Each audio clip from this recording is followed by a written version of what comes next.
കത്തോലിക്ക പള്ളികളിൽ വായിക്കുന്ന ഞായറാഴ്ച സുവിശേഷത്തിന്റെ വിചിന്തനമാണ് വെർബും ഡോമിനി. ലാറ്റിൻ, സീറോ മലബാർ, മലങ്കര എന്നീ ക്രമത്തിൽ സുവിശേഷ വിചിന്തനം കേൾക്കാനായി നമുക്ക് ഇന്ന് ഒരുങ്ങാം. എല്ലാവരെയും വെർബും ഡോമിനിയിലേക്ക് സ്നേഹപൂർവ്വം സ്വാഗതം ചെയ്യുന്നു.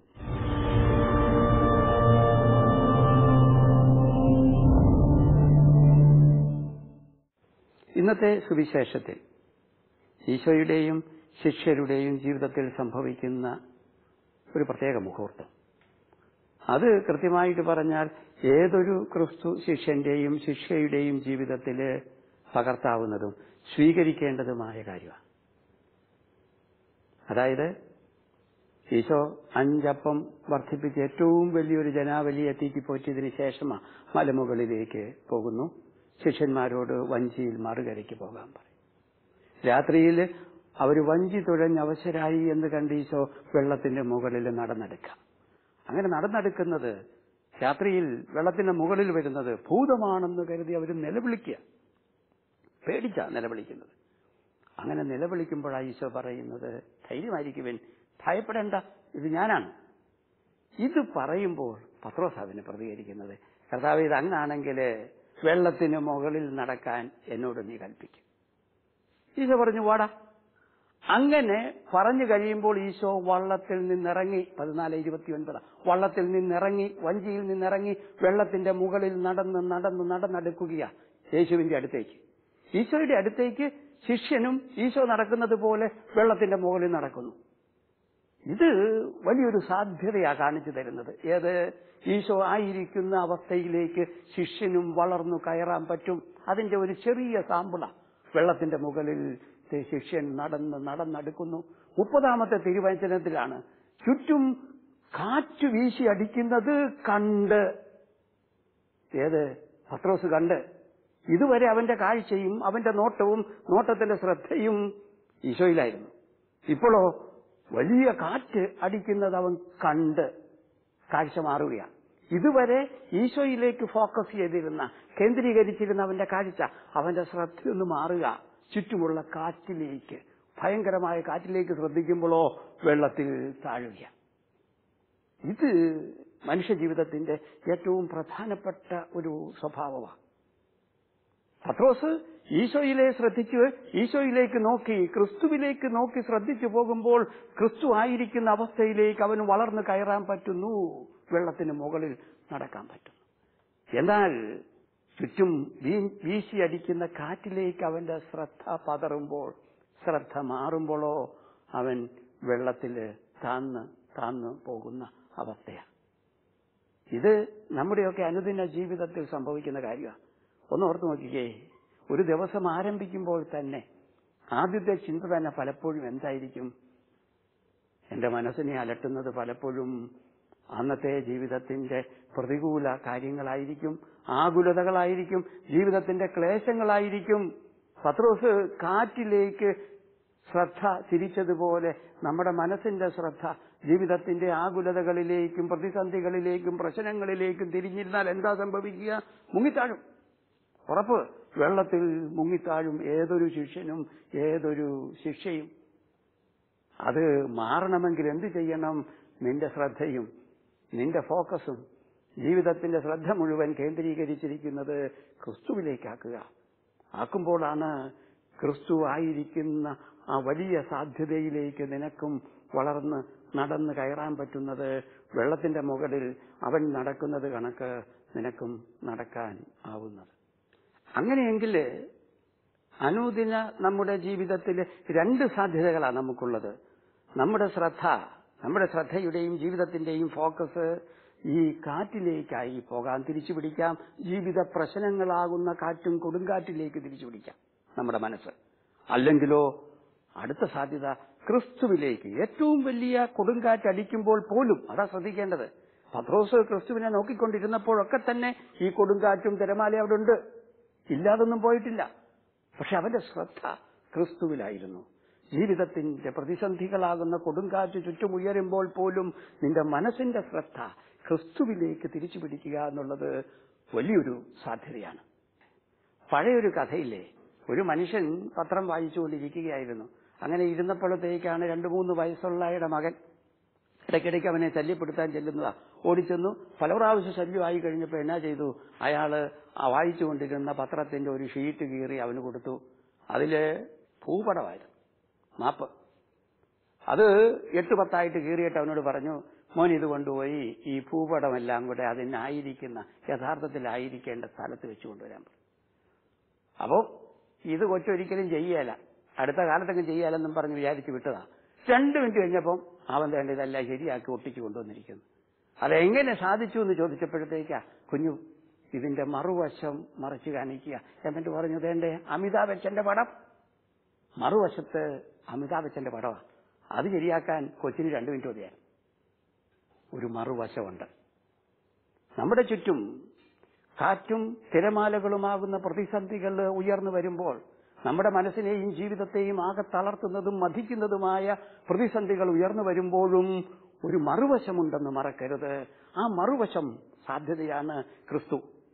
ക്രിസ്തു എന്ന സാധ്യതയിലേക്ക് നിന്റെ മനസ്സ്, നിന്റെ ജീവിതം, നിന്റെ ശ്രദ്ധ തിരിച്ചുപിടിക്കുക. തിരിച്ചുപിടിച്ചാൽ എന്താ സംഭവിക്കുന്നത്? ക്രിസ്തുവാകുന്ന സാധ്യതയിലേക്ക് വളർന്നു കയറാൻ നിനക്ക് പറ്റും. വെള്ളത്തിന്റെ മുകളിൽ അവൻ നടക്കുന്നത് പോലെ ഏറ്റവും വലിയ കൊടുങ്കാറ്റിലും പിശറിലും നിനക്കും നടന്ന് കയറാൻ പറ്റും. 14-ാം അധ്യായം 31-ാമത്തെ വചനം ഒന്ന് ശ്രദ്ധിക്കണം. ഇങ്ങനെ വെള്ളത്തിൽ താഴുന്ന ഈ പത്രോസിന് നിലവിളിക്കുമ്പോൾ, കർത്താവെ രക്ഷിക്കണേ എന്ന് പറയുമ്പോൾ, കൈ നീട്ടി അവനെ പിടിച്ച് ഉയർത്തുമ്പോൾ ഈശോ പറയുന്ന വചനമാ, അല്പവിശ്വാസി നീ എന്തിനു ഭയപ്പെട്ടു? വെള്ളത്തിൽ താഴുന്നവൻ, ഏത് കാറ്റിനെയും കോളിനെയും ശ്രദ്ധിച്ച് ഭയപ്പെടുന്നവൻ അല്പവിശ്വാസിയാണ്. ആ അല്പവിശ്വാസത്തിൽ നിന്നും വലിയ പൂർണ്ണമായ വിശ്വാസത്തിലേക്കുള്ള ഒരു തിരിച്ചുവരവാണ് ഈശോ ശിഷ്യയിൽ നിന്ന് ആവശ്യപ്പെടുന്നത്. ഇന്നും ജീവിതത്തിന്റെ പ്രതിസന്ധികളാകുന്ന കാറ്റിലും കോളിലും ശ്രദ്ധിച്ചുകൊണ്ടിരുന്നാൽ വെള്ളത്തിൽ മുങ്ങി താഴെയുള്ളൂ. അങ്ങനെ താണു പോകുന്നവൻ അല്പവിശ്വാസിയാ. ക്രിസ്തു വിശ്വാസം ഉണ്ട്, അല്പവിശ്വാസി. അവൻ ഉയർന്നു വരേണ്ടത് ക്രിസ്തുവിലേക്ക് മനസ്സിന്റെ, ജീവിതത്തിന്റെ മുഴുവൻ ശ്രദ്ധയും തിരിച്ചുപിടിക്കുന്ന പൂർണ്ണ വിശ്വാസത്തിലേക്കാ വളർന്നു വരേണ്ടത്. ഞാൻ നേരത്തെ തിയോളജി ശമാശന്മാരുടെ ആത്മീയ പിതാവായിരിക്കുമ്പോൾ കേട്ട ഒരു സംഭവമാണ്. ഒരു ശമാശൻ, അവൻ നൗഷേറ്റിൽ കഴിക്കുന്ന കാലത്താണ്. അവനൊരു പ്രശ്നമുണ്ട്. പ്രശ്നം ഇതാണ്, രാത്രിയിൽ ഉറക്കത്തിൽ എഴുന്നേറ്റ് നടക്കും. എഴുന്നേറ്റ് നടക്കുന്നതോ അത് അവൻ അറിവില്ലാതെ എഴുന്നേറ്റ് നടക്കും. അത് ഒരു തരം രോഗമാണ്, സോമനാംബുളിസം, ഉറക്കത്തിൽ എഴുന്നേറ്റ് നടക്കുക. ഇത് അവനും കൂട്ടുകാർക്കും അറിയാം. അതുകൊണ്ട് അവരുടെ ഇടയിൽ ഒരു ധാരണയുണ്ട്, എഴുന്നേറ്റ് നടക്കുക എന്ന് മാത്രമല്ല, ചില ദിവസം അടുത്ത് കട്ടിലേ കിടക്കുന്നവനെ ഇവൻ എടുത്തുകൊണ്ട് പോകും, പുറത്തു കൊണ്ടുപോയി പറമ്പത്ത് പരിയം പുറത്തു കൊണ്ടുപോയി വെക്കും. എന്നിട്ട് രാവിലെയോ എഴുന്നേറ്റ് വരുന്നത് പറമ്പിൽ നിന്ന്. ഇവര് തമ്മിൽ ധാരണയുണ്ട്, ഇവൻ എടുത്തുകൊണ്ട് പോകുന്നത് ഇവൻ ഓർമ്മയില്ലാതാ. അതുകൊണ്ട് എന്നാ ചെയ്യണം, അപ്പം ബഹളം വെക്കരുത്. ബഹളം വെച്ചാല് ഇവൻ പെട്ടെന്ന് ഇവന് ബോധമുണ്ടായി, ഇവൻ കൈവിടും, നിലത്തേക്ക് വീഴും, നടുപിടി. അതുകൊണ്ട് എടുത്തോണ്ട് പോയാൽ അനങ്ങാതിരുന്നോണം, പോയി വെക്കുന്നിടത്തിരുന്നോണം, രാവിലെ ഏറ്റുപോരണം. അങ്ങനെ മുന്നോട്ട് പോകുമ്പോഴാ ഇവിടുത്തെ അച്ഛന്മാരറിഞ്ഞു ഇവൻ ഇങ്ങനെ ഒരു രോഗമുണ്ട്. അവർ വിചാരിച്ചു ഇവനെ പറഞ്ഞു വിട്ടേക്കാം. കാരണം ഇതിങ്ങോട്ട് മുന്നോട്ട് പോയാൽ ഇവൻ അച്ഛനാകും. അച്ഛനായി കഴിഞ്ഞു ഇവൻ ഈ കലാപരിപാടി തുടങ്ങിയാലോ അടുത്ത വീട്ടിലുള്ളവരെ പൊക്കിക്കൊണ്ട് പോകാൻ തുടങ്ങും. അതുകൊണ്ട് പറഞ്ഞു വിട്ടേക്കാന്ന് വിചാരിച്ചു. അപ്പോഴതിന് ആ കൂട്ടത്തിൽ ഒരു വല്യച്ഛൻ പറഞ്ഞു, നമുക്കിവനെ ഇപ്പൊ വിടണ്ട, ഒരാഴ്ചയുടെ കഴിയട്ടെ. എന്നിട്ട് അയാൾ എന്നാ ചെയ്തു, അദ്ദേഹം ഇവനെ കൂട്ടിക്കൊണ്ട് അടുത്ത ഒരു ഹോസ്പിറ്റൽ സൈക്യാട്രിസ്റ്റിനെ അടുത്ത് കൊണ്ടുവന്നു. വിശേഷം പറഞ്ഞു. ഇവനോട് ഈ ഡോക്ടർ സൈക്യാട്രിസ്റ്റ് സംസാരിച്ചു. എന്നിട്ട് പോയിട്ട് പറഞ്ഞു, ഒരാഴ്ച കഴിഞ്ഞ് വരാൻ പറഞ്ഞു. അടുത്ത ആഴ്ച എന്നപ്പോഴും ഇയാൾ സംസാരിച്ചു. എന്നിട്ട് പറഞ്ഞു, ഇനി ഒരാഴ്ച കഴിഞ്ഞിട്ട് വരാൻ പറഞ്ഞു. അങ്ങനെ 3-ാമത്തെ പ്രാവശ്യമായപ്പം ഈ സൈക്യാട്രിസ്റ്റ് ഡോക്ടർ ഇയാളോട് പറഞ്ഞു, ബ്രദറ് രാത്രി കിടക്കുന്നതിന് മുമ്പ് ഞാൻ ഈ പറയുന്ന വാചകം 3 പ്രാവശ്യം അങ്ങോട്ട് പറഞ്ഞിട്ട് കിടക്കണം. വാചകം ഇതാണ്, with the help of Jesus I can do it. With the help of Jesus I can do it. ഇത് പറഞ്ഞിട്ട് അങ്ങോട്ട് കിടന്നുറങ്ങുക. ഇവനിത് ഈ വാചകം അതേപടി പറഞ്ഞിട്ട് കിടന്നുറങ്ങി. അന്ന് ഇവൻ ആരെയും പൊക്കിയില്ല. എന്നാൽ എന്നെങ്കിലും ഇവനിത് പറയാതെ കിടന്നുറങ്ങിയോ, അന്ന് ഇവന്റെ കൂട്ടുകാര് ചിലര് വലിയം പുറത്തുനിന്നാ ഇറങ്ങി വരുന്നത്. With the help of Jesus I can do it. ഈശോയുടെ സഹായത്താൽ എനിക്കിത് പറ്റും. എന്നെ ശക്തിപ്പെടുത്തുന്നവനിലൂടെ എനിക്ക് എല്ലാം സാധ്യമാണ്. പൗലോസ്ലീഹായാ പറയുന്നത്. ജീവിതത്തിന്റെ ശ്രദ്ധ, ഫോക്കസ് ഈശോയിലേക്ക് തിരിച്ചുപിടിക്കുക, ക്രിസ്തുവിലേക്ക് തിരിച്ചുപിടിക്കുക എന്ന് പറഞ്ഞാൽ ഈ ക്രിസ്തു മറ്റെങ്ങുമല്ല, നിന്റെ ഉള്ളിൽ തന്നെയുണ്ട്. നിന്റെ ജീവിതത്തിലും നിന്റെ ഉള്ളിലുമുള്ള സാധ്യതയാണ് ക്രിസ്തു.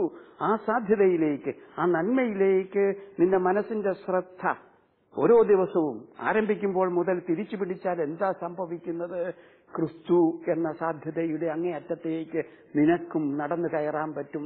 വെള്ളത്തിന്റെ മുകളിൽ അവൻ നടക്കുന്നത് കണക്ക് നിനക്കും നടക്കാൻ പറ്റും. ഈശോ ഇതാ ആവശ്യപ്പെടുന്നത്.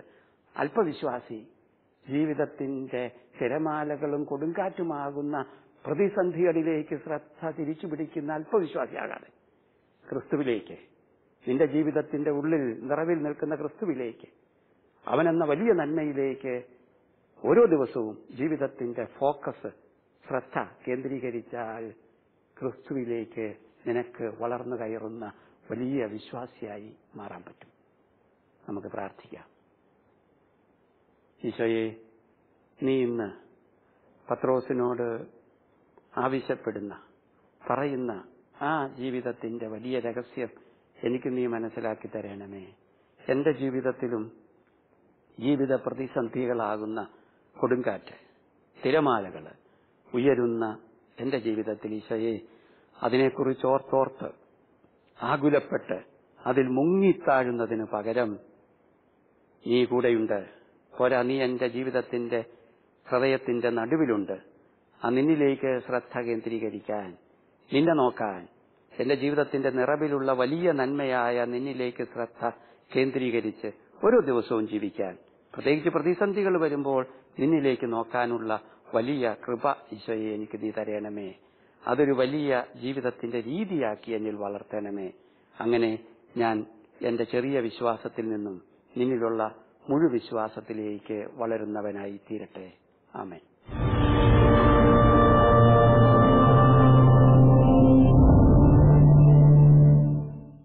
യേശുവിൽ പ്രിയ സഹോദരങ്ങളെ, മലങ്കര കത്തോലിക്ക സഭയുടെ ആരാധനക്രമമനുസരിച്ച് തേജസ്കരണത്തിന് ശേഷം ഒന്നാമത്തെ ഞായറാഴ്ചയിലേക്കാണ് ആഗസ്റ്റ് മാസം 13-ാം തീയതി ഞായറാഴ്ച നമ്മൾ അടുത്തു വരിക.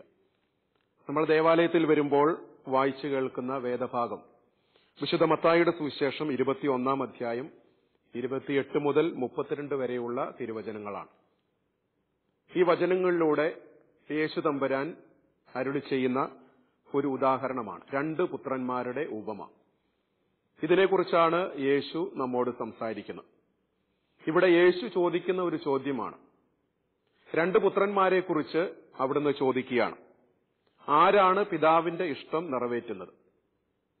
ചോദ്യം ചോദിക്കുന്നത് യേശു തന്നെ, മറുപടി പറയുന്നതും അവിടുന്ന് തന്നെയാണ്. തന്റെ മുമ്പിലുള്ള യഹൂദന്മാരെ ഉദ്ദേശിച്ചാണ്, തന്നെ കേൾക്കാൻ വേണ്ടി വന്ന തന്റെ മുമ്പിലുള്ള യഹൂദരെ ഉദ്ദേശിച്ചാണ് ഈ ചോദ്യം അവിടുന്ന് ചോദിക്കുന്നതും അവിടുന്ന് തന്നെ മറുപടി പറയുന്നത്. ആരാണ് തന്റെ പിതാവിന്റെ ഇഷ്ടം നിറവേറ്റുന്നത്? അത് മനസ്സിലാക്കി കൊടുക്കുന്നതിന് വേണ്ടി അവിടുന്ന് 2 പുത്രന്മാരുടെ ഉദാഹരണമാണ് യേശു ഇവിടെ പറയുന്നത്. 28-ാമത്തെ വാക്യങ്ങളിൽ നമ്മൾ ഇങ്ങനെ കാണുന്നു. പിതാവ് തന്റെ മകനോട് പറയുന്നു, മകനെ, പോയി ഇന്ന് മുന്തിരിത്തോട്ടത്തിൽ ജോലി ചെയ്യുക. ഞാൻ പോകാം എന്നവൻ പറഞ്ഞു, എങ്കിലും പോയില്ല. ഒരുവനോട് പറഞ്ഞു, എന്റെ മുന്തിരിത്തോട്ടത്തിൽ നീ ജോലി ചെയ്യുക. അവൻ മറുപടിയായിട്ട് പറഞ്ഞു, ഞാൻ പോകാം എന്ന് പറഞ്ഞു, പക്ഷേ അവൻ പോയില്ല. അവൻ രണ്ടാമന്റെ അടുത്ത് ചെന്ന് ഇത് തന്നെ പറഞ്ഞു. അവനാകട്ടെ, എനിക്ക് മനസ്സില്ല എന്ന് പറഞ്ഞു, എങ്കിലും പിന്നീട് പശ്ചാത്തപിച്ച് അവൻ പോയി. രണ്ടാമനോട് പറഞ്ഞത് ജോലി ചെയ്യണമെന്ന് പറഞ്ഞു. ഉടനടി അവൻ മറുപടി പറഞ്ഞു, എനിക്ക് മനസ്സില്ല. പക്ഷേ പശ്ചാത്തപിച്ച് അവൻ പറഞ്ഞു, അവന്റെ മനസ്സിനോട് പറഞ്ഞു. അങ്ങനെ അവൻ പോയി ജോലി ചെയ്തു. യേശു ഇവരോട് ചോദിക്കുന്നത് ഇങ്ങനെയാണ്, ആരാണ് ഇതിൽ പിതാവിന്റെ ഇഷ്ടം നിറവേറ്റിയത്? അതായത് പിതാവിന്റെ ആഗ്രഹമനുസരിച്ച് പ്രവർത്തിക്കുന്നവനാണ്. ഈ രണ്ടാമനാണ് ആ ഇഷ്ടം നിറവേറ്റിയത്. ആരെയാണ് യേശു തമ്പുരാൻ യഥാർത്ഥത്തിൽ ഉദ്ദേശിച്ചിട്ടുള്ളത്? ഇവിടെ യോഹന്നാനെ കുറിച്ച് പറയുന്നുണ്ട്. യോഹന്നാൻ വളരെയധികം കാര്യങ്ങൾ അവരെ പഠിപ്പിച്ചു. യോഹന്നാനിൽ നിന്ന് സ്നാനം സ്വീകരിച്ചു. നിങ്ങൾ യോഹന്നാന്റെ അടുക്കൽ വന്നവരാണ്, യോഹന്നാനിൽ നിന്ന് സ്നാനം സ്വീകരിച്ചവരാണ്. പക്ഷെ യോഹന്നാനെ നിങ്ങൾ സ്വീകരിച്ചില്ല എന്നുള്ളതാണ്. അങ്ങനെയാണെങ്കിൽ ദൈവരാജ്യത്തിന് യോഗ്യരായവർ ആരൊക്കെയാണ്? യഹൂദരെക്കുറിച്ച് യേശുതമ്പുരാൻ വളരെ കഠിനമായിട്ട് പല സമയങ്ങളിലും പറയുന്നത് തിരുവചനത്തിലൂടെ നമ്മൾ വായിക്കുന്നുണ്ട്. ഇവിടെ ആദ്യത്തെ മകന്റെ അടുക്കൽ ഇവിടെ പിതാവ് പറയുന്ന ഇതാണ്, പോയി ജോലി ചെയ്യുക. അവൻ പറഞ്ഞു പോകാമെന്ന് പറഞ്ഞു, പക്ഷെ അവൻ പോയില്ല. തന്റെ മുമ്പിലുള്ള ആളുകളെ ഉദ്ദേശിച്ചാണ് അവിടുന്ന് പറഞ്ഞത്. ദൈവം മനുഷ്യരുടെ ഇടയിലേക്ക് വന്നു, പക്ഷെ അതിനെ ഉൾക്കൊള്ളാനോ അംഗീകരിക്കാനോ അതിനനുസരിച്ച് അവരുടെ ജീവിതത്തെ മാറ്റാനോ കഴിയാതിരുന്ന ആളുകളെയാണ് അവിടുന്ന് ഉദ്ദേശിക്കുന്നത്. എന്നാൽ വീണ്ടും യേശു പറയുന്നു, ചുങ്കക്കാരും വേശ്യകളുമായിരിക്കും നിങ്ങൾക്ക് മുമ്പേ സ്വർഗരാജ്യത്തിൽ പ്രവേശിക്കുക. അതായത് ചുങ്കക്കാരും വേശ്യകളും യഹൂദരുടെ ഇടയിൽ നിന്ന് വെറുക്കപ്പെട്ടവരായിട്ട് മാറ്റി നിർത്തപ്പെട്ടവരാണ്. പൊതുവായിട്ടുള്ള ഒരു പരിപാടികൾക്കും അവരെ വിളിക്കുകയോ അംഗീകരിക്കുകയോ ചെയ്യുന്ന പതിവുണ്ടായിരുന്നില്ല. അവര് മാറ്റപ്പെട്ടവരാണ്. കാരണം അവരുടെ പ്രവർത്തനം വഴിയായി, അവരുടെ ജീവിതം വഴിയായി അവര് മാറ്റി നിർത്തപ്പെട്ടവരാണ്. പക്ഷേ വചനം അവർ കേട്ട് മാനസാന്തരത്തിലൂടെ, പശ്ചാത്താപത്തിലൂടെ അവർ തിരികെ വന്നു കഴിഞ്ഞപ്പോൾ, അവരുടെ ഹൃദയത്തെ വിശുദ്ധീകരിച്ചു കഴിഞ്ഞപ്പോൾ അവർ ദൈവരാജ്യത്തിന് യോഗ്യരായി എന്നാണ് ഇവിടെ യേശു പറയുന്നത്. നിങ്ങൾ കണ്ടിട്ടും അവനിൽ വിശ്വസിക്കത്തക്ക വിധം അനുതപിച്ചില്ല. ഇവർക്ക് അനുതാപമുണ്ടായിരുന്നു. ആയതുകൊണ്ട് ഈ അനുതാപത്തിലൂടെയാണ് അവർ രക്ഷയിലേക്ക് കടന്നു വന്നിട്ടുള്ളത്. പിതാവിന്റെ ഇഷ്ടം ആര് നിറവേറ്റുന്നുവോ അതാണ് പ്രാധാന്യമുള്ളത്. പിതാവിന്റെ ഇഷ്ടം അനുസരിച്ച് പ്രവർത്തിക്കുന്നവരായി മാറണമെന്നാണ് യേശു തന്നെ കേൾക്കാൻ വേണ്ടി വന്ന ആളുകളോട് പറയുന്നത്. യഹൂദരെ തന്നെയാണ് അവിടുന്ന് ഉദ്ദേശിക്കുന്നത്. ഇസ്രായേൽ മക്കളുടെ അടുത്തേക്ക് അവിടുന്ന് ദൈവരാജ്യത്തിന്റെ രഹസ്യങ്ങളെ അവർക്ക് പറഞ്ഞുകൊടുക്കുകയും അതിലേക്ക് കടന്നു വരുന്നതിന് വേണ്ടി അവരെ ഒരുക്കുകയും അത് അത്ഭുതങ്ങളിലൂടെ, അടയാളങ്ങളിലൂടെ, തന്റെ വചനങ്ങളിലൂടെ പല വിധത്തിൽ അവരെ ഒരുക്കുകയും ചെയ്തതിനു ശേഷം ഒരിക്കൽ പോലും അവർക്ക് യേശുവിനെ ഉൾക്കൊള്ളാനോ സ്നേഹിക്കാനോ കഴിഞ്ഞില്ല. അവിടുത്തെ അംഗീകരിക്കാനോ ഈ രക്ഷയിലേക്ക് കടന്നു വരാനോ സാധിച്ചില്ല എന്നുള്ളതാണ്. എന്നാൽ വിജാതീയരിലേക്ക് കടന്നു വന്നു കഴിഞ്ഞപ്പോൾ അവർ യേശുവിനെ സ്വീകരിച്ചു, വചനം സ്വീകരിച്ചു. ചുങ്കക്കാരും വേശ്യകളും പാപികളുമായിരുന്ന അനേകം ആളുകൾ പശ്ചാത്തപിച്ചുകൊണ്ട് അനുതാപത്തിലൂടെ അവരുടെ ജീവിതത്തെ ക്രമീകരിച്ചു കഴിഞ്ഞപ്പോൾ അവർക്ക് രക്ഷയിലേക്ക് കടന്നു വരുന്നതിന് സാധിച്ചു എന്നുള്ളതാണ്. ഇവിടെ രണ്ട് പുത്രന്മാരെ കുറിച്ച് പറയുന്നുണ്ട്. രണ്ടുപേരുടെയും സ്വഭാവം രണ്ട് രീതിയിലാണ്. വ്യത്യസ്തമായ ജീവിത രീതികളിലൂടെ കടന്നു പോകുന്നവരാണ്. രണ്ട് ജീവിത ശൈലിയുള്ളവരാണ്. രണ്ടുപേരുടെയും മനോഭാവത്തിൽ വ്യത്യാസമുണ്ട്. രണ്ടും ഒരു പിതാവിന്റെ മക്കളാണെങ്കിൽ പക്ഷെ രണ്ടുപേരുടെയും ചിന്തയിലും പെരുമാറ്റത്തിലും എല്ലാം വ്യത്യാസമുണ്ട്. ഒരുവൻ അവന്റെ പിതാവിന്റെ വാക്കുകൾ കേട്ട് ഞാൻ പോകാമെന്ന് ആദ്യമേ പറയുന്നു, പക്ഷെ അവൻ പോകുന്നില്ല. രണ്ടാമൻ പറയുന്നു എനിക്ക് മനസ്സില്ല എന്ന് പറഞ്ഞു, പക്ഷെ അവന് പശ്ചാത്താപമുണ്ടായിരുന്നു. ഈ പശ്ചാത്താപത്തിലേക്കാണ് തന്നെ കേൾക്കുന്നതിന് വേണ്ടി വന്ന ആളുകൾ മുഴുവൻ കടന്നു വരേണ്ടതെന്നാണ് യേശു തമ്പുരാൻ ഉദ്ദേശിക്കുന്നത്. അതിനുവേണ്ടിയാണ് ഈ ചെറിയ വാക്യങ്ങളാണെങ്കിൽ പോലും ഈ ഉദാഹരണത്തിലൂടെ ആരാണ് സ്വർഗരാജ്യത്തിലേക്ക് പ്രവേശിക്കുക എന്ന് യേശു തന്നെ കേൾക്കാൻ വേണ്ടി വന്ന ആളുകളോട് പറയുന്നത്. ആയതിന് അനുതാപം ആവശ്യമാണ്, പശ്ചാത്താപം ആവശ്യമാണ്. യോഹന്നാനെ കുറിച്ച് ഇവിടെ പറയുന്നുണ്ട്. യോഹന്നാനിൽ നിന്ന് സ്നാനം സ്വീകരിച്ചു, പക്ഷെ ആ സ്നാനത്തിനനുസരിച്ചുള്ള ജീവിതം നയിക്കാൻ നിങ്ങൾക്ക് സാധിച്ചില്ല. സ്നാനം ഒരു മാറ്റത്തിനു വേണ്ടിയുള്ള സ്നാനമായിരുന്നു. പക്ഷേ യോഹന്നാൻ നീതിയുടെ മാർഗത്തിലൂടെ നിങ്ങളെ സമീപിച്ചു. അതിലൂടെയായിരുന്നു നിങ്ങൾ ദൈവരാജ്യത്തിലേക്ക് കടന്നു വരേണ്ടത്. ആ വഴിയിലൂടെ യാത്ര ചെയ്തെങ്കിൽ മാത്രമേ നിങ്ങൾക്ക് കടന്നു വരാൻ സാധിക്കുകയുള്ളൂ. അത് നിങ്ങൾക്കറിയാമായിരുന്നു, പക്ഷേ നിങ്ങൾ ആ വഴിയിലൂടെ യാത്ര ചെയ്തില്ല. പകരം മറുവഴിക്ക് നിങ്ങൾ യാത്ര ചെയ്യുന്നവരാണ്. എന്നാൽ മറ്റുള്ളവരാകട്ടെ, ചുങ്കക്കാരും വേശ്യകളുമായ മറ്റുള്ള ആളുകളാകട്ടെ, അവർ ഈ വഴി മനസ്സിലാക്കി കഴിഞ്ഞപ്പോൾ ആ വഴിയിലൂടെ കടന്നു വന്നപ്പോഴാണ് അവർക്ക് സ്വർഗരാജ്യത്തിൽ പ്രവേശിക്കാൻ, ദൈവരാജ്യത്തിൽ പ്രവേശിക്കാനുള്ള വലിയ കൃപ ലഭിച്ചത് എന്ന് കർത്താവ് പറയുന്നു. അതായത് സ്നാനത്തിനനുസരിച്ചൊരു ജീവിതം നയിക്കാൻ ഇവർക്ക് സാധിച്ചില്ല എന്നുള്ളതാണ്. കേൾക്കുന്നുണ്ട് വളരെയധികം കാര്യങ്ങൾ, മനസ്സിലാക്കുന്നുണ്ട് വളരെയധികം കാര്യങ്ങൾ, പക്ഷേ അത് അവർ അനുസരിക്കുന്നതിനോ ജീവിതത്തിൽ പ്രാവർത്തികമാക്കുന്നതിനോ അവർക്ക് സാധിക്കുന്നില്ല. നിയമജ്ഞരെക്കുറിച്ച്, ഫരീസയരെക്കുറിച്ച്, യഹൂദരുടെ ഇടയിലുള്ള പല ആളുകളെക്കുറിച്ച് കർത്താവ് വളരെ കർശനമായിട്ട് വിമർശനത്തോടുകൂടെ അവരോട് പറയുന്നുണ്ട്. സ്വർഗരാജ്യത്തിന്റെ താക്കോലുകൾ നിങ്ങളുടെ കയ്യിലുണ്ട്.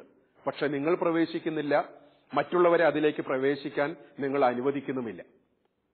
ഏതൊക്കെ കാര്യങ്ങൾ ചെയ്തുകൊണ്ടാണ് സ്വർഗരാജ്യത്തിലേക്ക് പ്രവേശിക്കേണ്ടതെന്ന് നിങ്ങൾക്കറിയാം. പക്ഷെ നിങ്ങൾ പ്രവേശിക്കുന്നില്ല, മറ്റുള്ളവരെ അതിൽ നിന്ന് തടയുകയും ചെയ്യുന്നു. അങ്ങനെയുള്ള മനോഭാവത്തോടു കൂടിയാണ് നിങ്ങൾ ജീവിക്കുന്നത് എന്ന് യേശു പറയുന്നു. ഈ മനോഭാവത്തോടുകൂടെ അനുതാപം ഞങ്ങൾക്ക് ആവശ്യമില്ല, ഞങ്ങൾ തികഞ്ഞവരാണ്, ഞങ്ങൾ പ്രധാനപ്പെട്ടവരാണ്, പ്രമാണിമാര് എന്ന ചിന്തയിലൂടെയാണ് ജീവിക്കുന്നതെങ്കിൽ നിങ്ങൾ അകന്നുപോയി എന്നാണ് കർത്താവ് പറയുന്നത്. ദൈവരാജ്യത്തിൽ നിന്ന് നിങ്ങൾ അകന്നുപോയി എന്നാണ് അവിടുന്ന് ഇവരെ ഈ ഉദാഹരണത്തിലൂടെ ഓർമ്മിപ്പിക്കുന്നത്. അപ്പോൾ ദൈവരാജ്യത്തിന്റെ രഹസ്യത്തിലേക്ക് വിളിക്കപ്പെട്ടവരായിരുന്നു. രക്ഷ നിങ്ങൾക്ക് നൽകുന്നതിന് വേണ്ടിയാണ് ഞാൻ കടന്നു വന്നത്, പക്ഷേ ഈ രക്ഷയിൽ നിന്ന് നിങ്ങൾ തന്നെ നിങ്ങളെ അകറ്റി നിർത്തിയെന്ന് യേശു പറയുന്നു.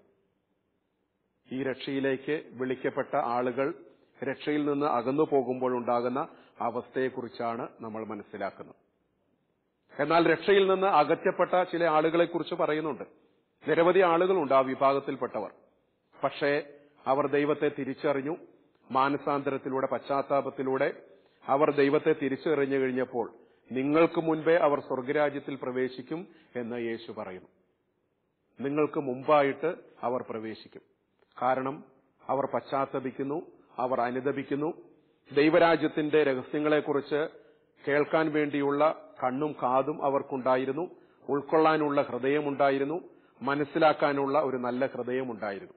അവർ യോഹന്നാൻ കാണിച്ച വഴിയിലൂടെ, നീതിയുടെ വഴിയിലൂടെ അവർ സഞ്ചരിക്കുമ്പോൾ അവരാണ് നിങ്ങൾക്ക് മുമ്പേ സ്വർഗരാജ്യത്തിൽ എത്തിച്ചേരുക എന്ന് യേശു ഇവിടെ പറയുകയാണ്. അങ്ങനെ യേശു വളരെ വ്യക്തമായിട്ട് തന്നെ അവരോട് പറയുന്നു എങ്ങനെയാണ് ദൈവരാജ്യത്തിലേക്ക് പ്രവേശിക്കേണ്ടത്, സ്വർഗരാജ്യത്തിലേക്ക് പ്രവേശിക്കേണ്ടത് എങ്ങനെയാണ്. നിങ്ങൾക്ക് അനുതാപം ആവശ്യമാണ്, നിങ്ങൾ പശ്ചാത്തപിക്കണമെന്ന് വ്യക്തമായിട്ട് തന്റെ മുമ്പിലുള്ള യഹൂദന്മാരെ അവിടുന്ന് ഓർമ്മിപ്പിക്കുകയാണ്. അതിനുവേണ്ടിയാണ് ഈ 2 പുത്രന്മാരുടെ ഉപമ അവിടുന്ന് അരുളി ചെയ്യുന്നത്. പ്രിയപ്പെട്ടവരെ, ഈ ഉപമ നമ്മൾ കേൾക്കുമ്പോൾ വളരെയധികം കാര്യങ്ങൾ നമ്മുടെ ഹൃദയത്തിലേക്ക് നമ്മൾ സംഗ്രഹിക്കേണ്ടതാണ്. ഇതിന്റെ രഹസ്യങ്ങൾ നമ്മളും ഉൾക്കൊള്ളേണ്ടവരാണ്. ഈ രഹസ്യങ്ങൾക്കനുസരിച്ച് വേണം നമ്മുടെ ഹൃദയങ്ങളെ നമ്മൾ ഒരുക്കിയെടുക്കേണ്ടത് എന്ന് യേശു ഈ ഉദാഹരണത്തിലൂടെ പറയുന്നു. ദൈവസന്നിധിയിലേക്ക് നമ്മൾ വിശുദ്ധ ബലിയിലേക്ക് അടുത്തു വരുമ്പോൾ നമ്മൾ ഈ ഉപമ വായിച്ചു കേൾക്കുമ്പോൾ നമ്മുടെ ഹൃദയങ്ങളെ വിശുദ്ധീകരിക്കാൻ നമുക്ക് സാധിക്കണം. അവിടുന്ന് രക്ഷ നൽകുന്നതിന് വേണ്ടിയാണ് എന്റെ ജീവിതത്തിലേക്ക് കടന്നു വന്നത്. പശ്ചാത്താപത്തിലൂടെ, അനുതാപത്തിലൂടെ ദൈവത്തെ തിരിച്ചറിയാനുള്ള ഒരു മനസ്സ് എനിക്കുണ്ടായിരിക്കണം.